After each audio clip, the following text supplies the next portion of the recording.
In this video, Ye and I are taking on a food that goes back generations in Laos. From far away, it just looks like a burnt chip. A food that in the West may seem unthinkable. But closer, looks like the spawn of Satan. That food is bat meat. Okay. But first, let's back up.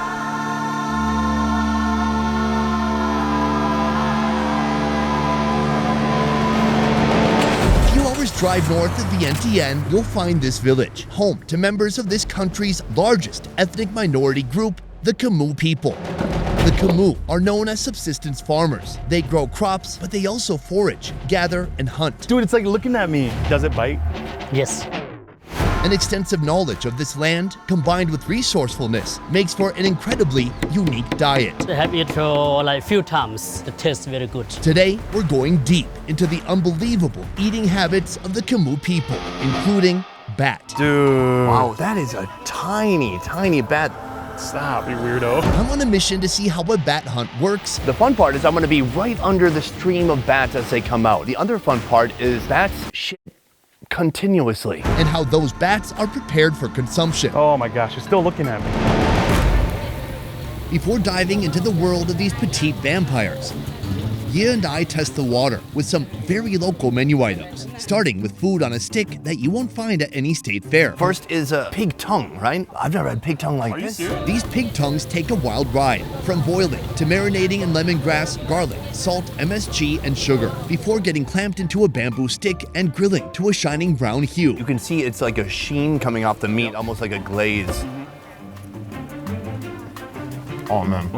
It's not about being tender or soft. It's just got a really satisfying chew to it that you love to bite through. And then on the outside, it's like a little savory, a little sweet, just little hints of flavor, but just meaty and delicious. You know what I love about this, dude, is the treatment of this is very simple. Oh man, that smoke, giving it a kiss. Yum, yum, yum. Yum, yum, yum. The master cook behind this tongue-twisting delight, Miss Bang, with over 25 years of experience at the grill. How many different types of meats are you selling at your stall? We make a beef, the beef Grilled birds, grilled fish, grilled duck, grilled pork, and grilled fish. Grilled fish twice? Yeah. That's a lot of fish. One of Miss Bang's best sellers is this tiny wild bird. They're stuffed with garlic, spring onion, MSG, salt, and sugar, then tossed over charcoal. Do we eat every part of the body? We just eat all. You gotta be careful, man. It's like eating a piece of jerky with random toothpicks inside. With that texture though, oh, it's so good. It's delicious. I just got the head, all the brain and head fluids just squirted out in my mouth, and they taste delicious. I'm fascinated by this, you know, because the bamboo doesn't burn when you grill. You know, if you use the skewer and you grill this, the skewer will burn and then all the food will fall off. But this is ingenuity. As a cook, I am really excited about the way that she makes it. It's beautiful. I just have a feeling it would be like if she came to the USA and she was like, this fork, I'm so excited about this fork. And you'd be like, all right. Joining me, Hmong American chef Ye Vang. Having spent most his life in the USA, Ye has wholly embraced his mission to reconnect with his motherland. These are called magic bugs. They're stingy. They're burning out. Oh, they're so good. But now that we're outside the city, things are just beginning to heat up. This is kind of a chili or a pepper. Could you tell me what's inside? Lemongrass, garlic, and liquid fermented fish. I've had something like this before when I was in Cambodia. It's called prahok, and they have big piles of it. You go to the market, the smell is incredible, it's pungent, and they go, oh, it's Cambodian cheese. Let me tell you something, that ain't cheese, but it is strong and potent. But here it looks like it's mixed with a lot of flavors. Oh, I love that funk. Oh yeah, this is Laotian jalapeno poppers right here. That's what I was thinking. It's super spicy. She's kind of oiled it up on the outside, and then inside just tons of herbaceous spices mixed with that creamy, fermented, pungent cheese. Yeah. It's almost like a cream cheese in the middle. That is wild. When we get back to America, I'm gonna try making something like this. This is so delicious. Miss Bang opened her stall 12 years ago, adding her scrumptious skewers to the vibrant tapestry of this market. This bustling market lures locals and visitors with a kaleidoscope of offerings: kitchenware, affordable furniture, piles of fresh vegetables, and loads of irresistible street food. But what truly sets this place apart is the daring selection of meat. For example, bamboo rat, squirrel, porcupine. They're porcupine. They're porcupine. Maybe not every day, but Not every day, but they have it here. And also they have mouse meat, lizard, and some other. wow. Soon, Ye and I will visit a Khmu home for a bat meat meal. Is it head first or butt first? But it's polite to show up with a welcome gift. And what better than some exotic meats carefully chosen from this lively market? Oh, look at that guy. Is this a tortoise or like a water turtle? Like the water turtle. They have it like few times. It tastes very good. I've had turtle a few times, and most recently we experienced some sea turtle in Australia, and I'm good with turtle for about a year after that. So luckily, the turtle is safe for today. It's peeing on you. Oh, that's... In this Khmu-dominated town, the protein selection is a reflection of the people's hunting prowess and a testament to their adventurous culinary spirit. In other words, if it moves, they'll eat it. Oh, that one's alive. Like this monitor lizard. Dude, it's like looking at me. Does it bite? Yes. Dude, why am I on this side? Is there one under the table too? Nope, nope, nope. Let's not play that game. How would you cook this? Mostly this we make like a salad. You wouldn't think in the US it's like Cobb salad, Caesar salad. Yeah. Here it's like, oh, that could be a salad. Yeah, it's really looking at me, dude. Yeah, well, it's in its pre-salad state. Here we have squirrels. Mostly that if you get it from the forest, they use a trap to catch it. I love squirrel. We cook it in our diets all the time. People go squirrel hunting in Minnesota. I tried once, there were no squirrels left. The final food, whoosh. What's that? What's your guess? I have no idea. It's not a spit, it's a Sparrow? swallow. Swallow. Oh. It's not a spit, it's a sparrow. English is my second language. That was a dude. riddle. These are fermented swallows. How long are these fermented? อาทิตย์หนึ่ง Let take for 1 week. Mostly they fermented with salt, sesame, MSG, and also some dry chili because the people here they believe that when they ferment it, make more salty and make more flavor. I mean, you think about it, it's kind of like, you know, corned beef. There is a little preservation to it, but it adds all that flavor. Intrigued by the culinary possibilities that fermented swallows and monitor lizards may hold, I purchased them both for a future meal. But the real showstopper is right here. Oh, more birds? Those ain't birds. Those are bats. Oh, vampire looking faces, dude. Yeah, they have kind of like little mouse heads and big floppy ears, furry heads. Oh gosh, the wings are almost like, they're leathery, but they're almost like silky, super thin. You can see the little bones inside. This is bird of the devil. Stop, you weirdo. Musty, like a little bit like pee-pee. How common is it for people to eat bats in this area? Mostly these are also very good meat because people they living here and then they cannot buy anything. They don't have money to buy. Then they have to cut this for themselves. If they get more and more, then they just selling to each other. Sounds like it's very affordable. I mean, is this cheap to buy? It is cheap for local here. Bat eating in different corners of Asia isn't common, but it does happen in small pockets here and there. Take Tomohon, Indonesia, a place infamous for consuming giant fruit bats. Look how huge this is. $4 to $5 for a whole bat. Batman Robin. Batman, you're Robin? However, in the West, bats have long been cast as vampiric creatures, omens of doom and something you generally shouldn't put in your mouth. With the amplification of COVID propaganda, these flying rodents find themselves shrouded in taboo. Ever since COVID, do less people eat bats? แล้วก็ทุกคน Most everybody that they eat the bat. They still eat the bat. Yeah. I'm not gonna say this looks delicious, but I certainly want to learn more. So I say tonight, we go caving, batting, spelunking, I don't know what you want to call Spelunking. it. And we see the catch for ourselves.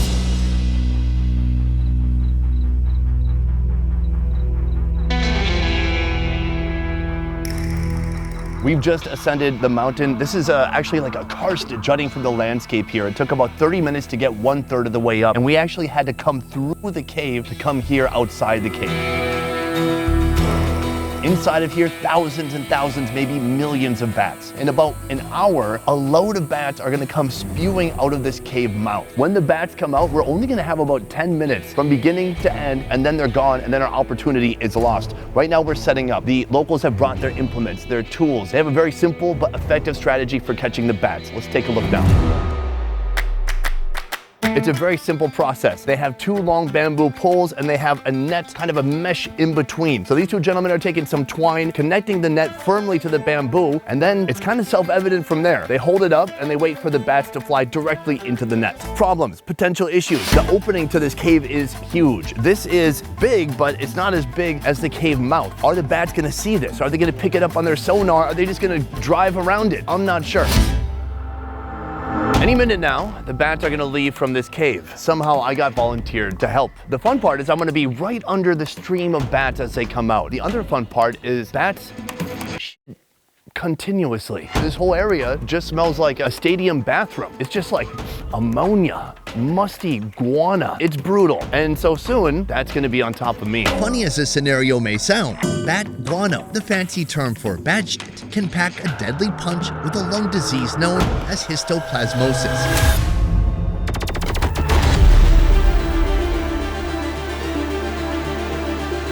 bats have just started coming out of the cave, but we've been instructed to sit down and not make any big movements. They want them to fly out for at least a couple miles straight, so they've established kind of a path in which to move, and then we can make our move. For now, we're just sitting, waiting, and this stream gets thicker and thicker. I just got pooped on as well. Very cool. Okay guys, here we go. As the air thickens with frenzied flutter, we rush to set up our net, aiming to trap as many bats as possible. While most of these clever, sonar-guided bats dodge and weave their way around the net. Come on. Flying too high. You got about 20 in there. In just a few minutes, the final bat will leave the cave and our time will have run out. All right, we're good. We're good, we're fully loaded. So there's probably 80 in here right now. They are buried and tangled in there and they've got little claws. And they're gonna fish them out one by one. They're putting it in a bag, in a little gunny sack, and then we're gonna count how many we have soon. All right, some minutes have gone by. These gentlemen are still behind me picking bats out of the net. They started with the gloves and they're like, forget the gloves. They need to have their grip. They need to be able to gently and with nuance feel for the bat and grab onto it. Now I've got one right here. This one was about to get away and I bravely grabbed it with my gloved hand. You know, I understand when I was in Indonesia, they get big fruit bats. Those things weigh like 9 pounds. That's meat on there. But this thing, this is so tiny. It's smaller than that bird we ate today. So it kind of baffles my mind that people go through all this work and potential danger just to eat something like this. So all the bats we collected are right here. It is very disconcerting. And they're squeaking like little mice. Out of those millions and millions of bats we've got, I'm gonna go with 50. I thought it was maybe 80 or 100. I gotta be honest, during the collection process, some of them flew away. So, oh, sorry, I'm not wearing a glove. I don't need a glove. The locals don't wear gloves. Why would I have a glove? So we have our bats collected. It is evening time right now, but tomorrow we're gonna wake up early and go to a local family's house where we're gonna cook up these same bats.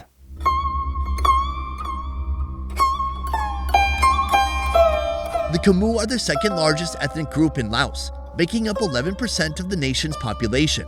Their presence in this country dates back 10,000 years. While Khmu populations can be found in China, Myanmar, Thailand, and Vietnam, the majority still dwell in their ancestral homeland of northern Laos, where small communities like Na Pung village thrive. Gentlemen, take a look at this bag of bats. This is soon gonna be dinner. How long will they stay fresh? For a few days. They'll stay alive for a few days. All right, I'm gonna put that down for now.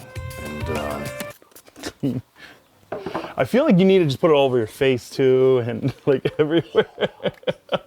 For an authentic bat meat experience, we'll tease our palates with a daring dance of exotic meats purchased from yesterday's market tour. Chili, lemongrass, garlic, shallots, mountain peppers, scallion, and MSG, all smashed into a paste. Mix that paste with fermented swallows. When this is fermented, how long can it last? Then wrap them up with a few layers of banana leaves. 3 เดือน 5 months. That's incredible. I mean, when you're out here, when there's no refrigeration, this is exactly how, you know, it has to be done to preserve food. Each bundle is clamped into bamboo skewers and tossed on the grill. we had birds yesterday. These are much more dainty, small than that. The bones are thin, but they're also hollow. And so you can crunch right through them pretty easily. Did they rip out the guts or not? No. So whatever this bird ate, we're gonna also eat. It has a slightly bitter taste to it.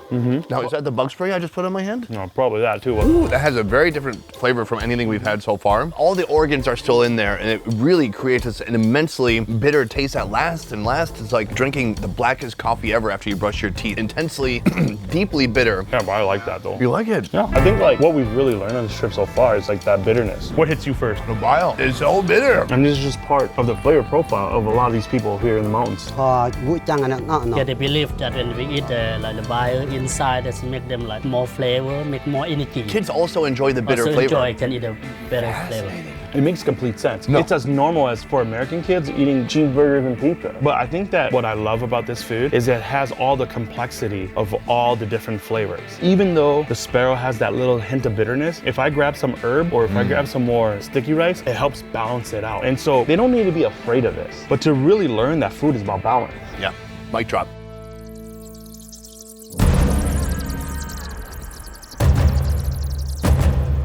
Preparations for our big meal have begun. The ladies conquer the bats, and the men tango with the monitor lizard.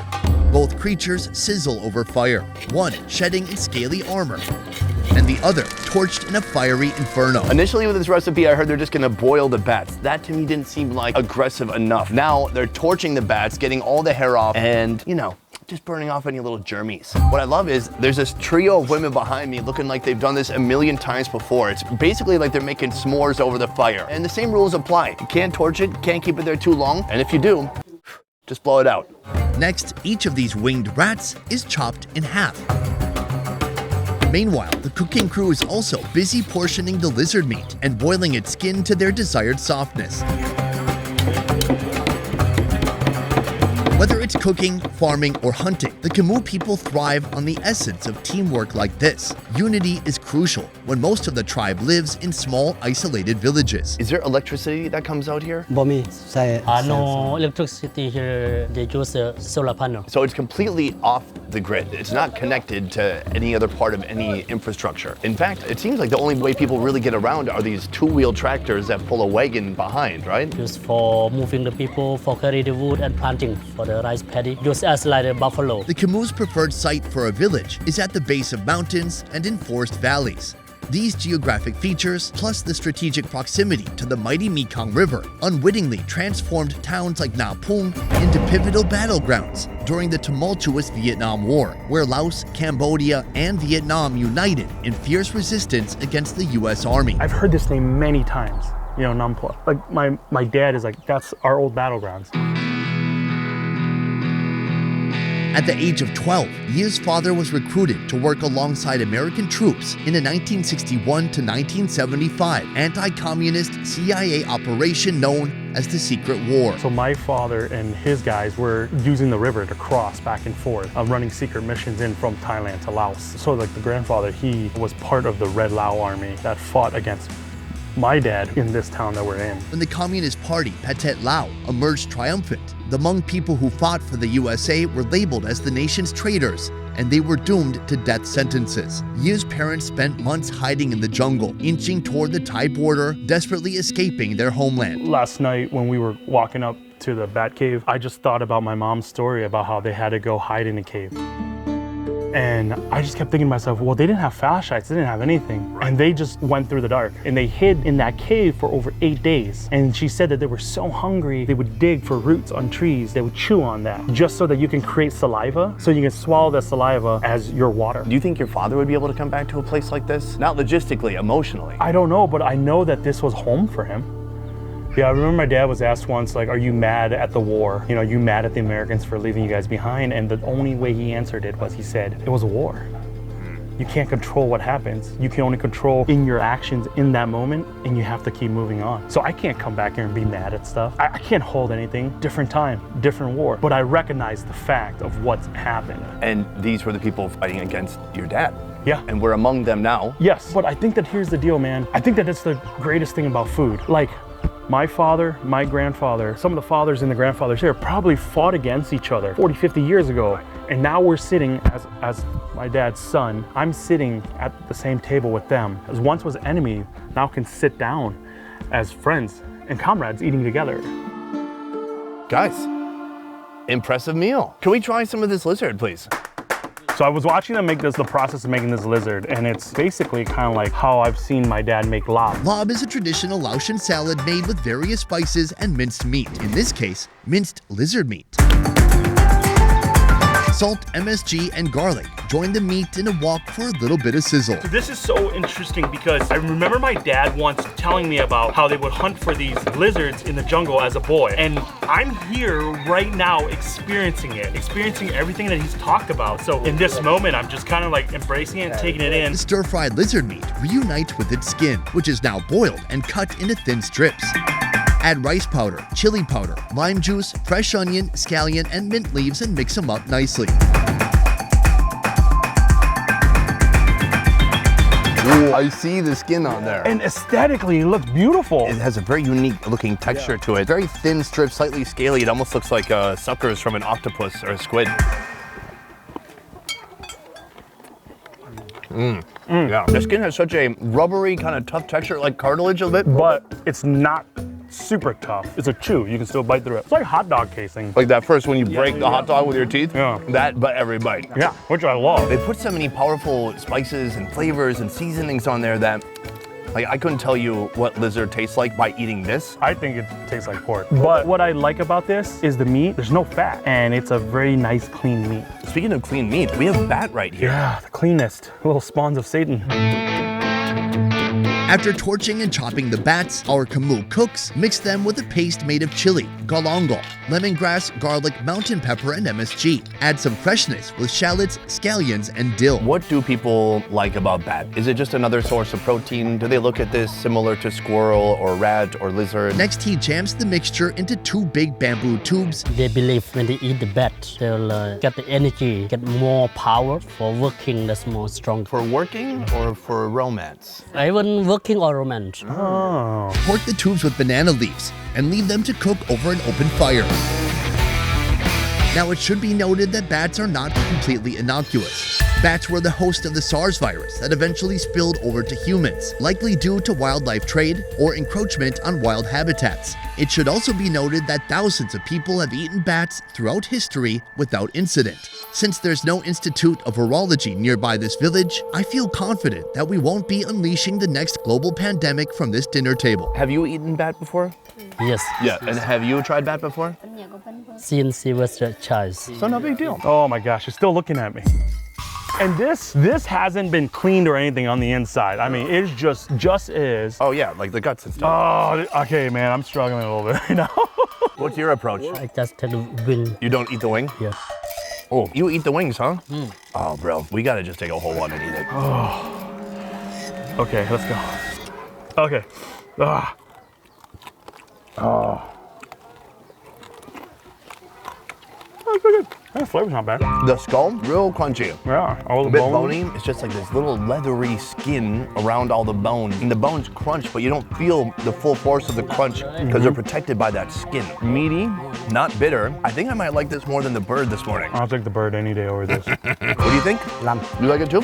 Yeah. It's exactly what you think a bat would taste like. Kind of. A little bit smoky from them torching the heck out of it, but not bitter, savory, just a bit unusual. Because you're realizing this thing smelled like insane fecal matter yesterday. Eye-watering, brutal. And then poop in your mouth. But it's okay, I kept spitting for 30 minutes.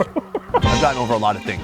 The raw blood for me, not a big deal. But this is mentally a bit difficult. It is, because there's just a lot of negative connotation with bats, even from the way that it's portrayed as a creature, you know. But I think that one of the great lessons that I've learned being here just in the last few days is that the resourcefulness of people.